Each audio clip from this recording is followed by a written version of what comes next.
everybody. This is Palace of Forest. I am Old June. Today we are talking about the Global South vs. Global North. Many friends ask me what's Global South and Global North, which I explained in August issue, but not as clear as right now. I can say it again. The point is Global South and Global North does not mean Southern Hemisphere or Northern Hemisphere. This term has been used lately quite often. Actually started in 1969 by a magazine called Commonwealth. And that time they explained Global South like a third world, because that time has Western countries vs.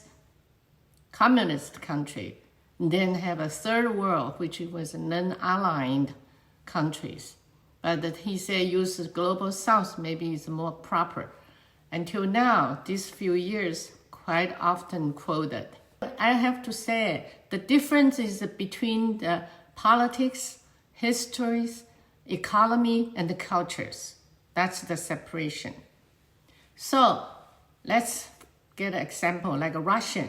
Russia is at Northern Hemisphere, but Russia belongs to Global South. Reasons: it is not a democratic government. Their elections controlled by dictators' manipulations. The opposite party leaders often suffered murders, poisoning, or some kind of persecutions. And then number two, the economy system is not a free enterprise system. Actually, it is an oligarchy system controlled by very small people. Number three, in June 2023, Russia's average income per person is US dollar almost $15,000. So it is much lower than OECD's average, 30,490. Russia is a very aggressive, land-hungry empire. But from 1919 to 1990, USSR was also a communism ideology exporter.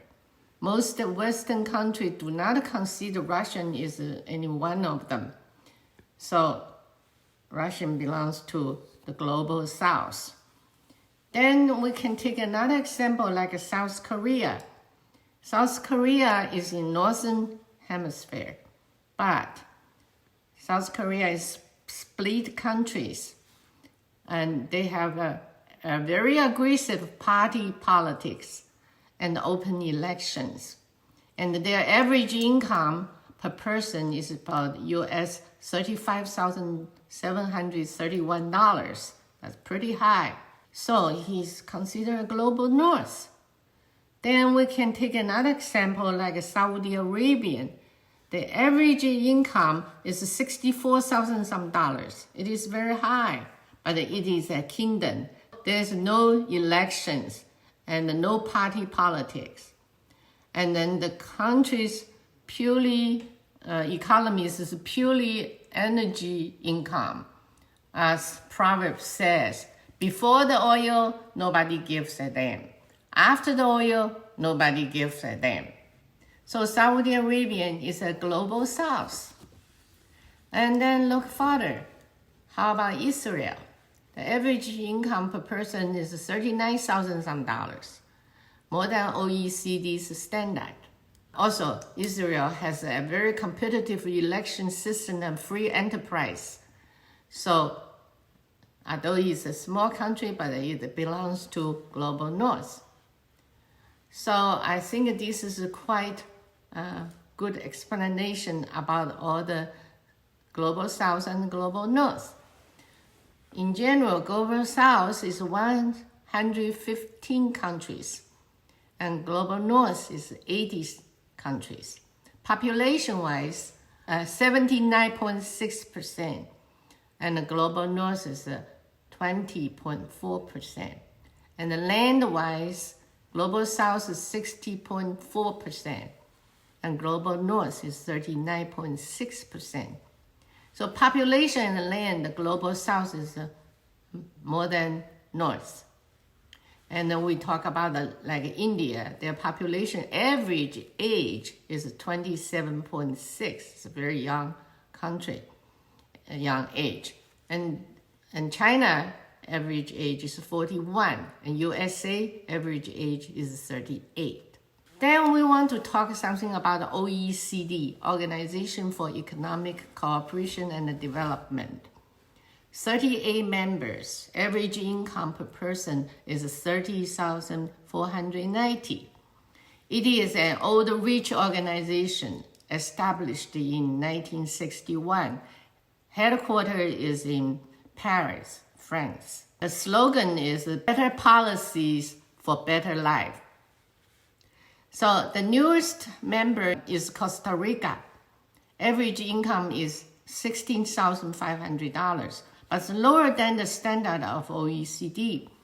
Employment rate between the age 50 to 64 is 55%. Also lower than OECD's levels, 66%.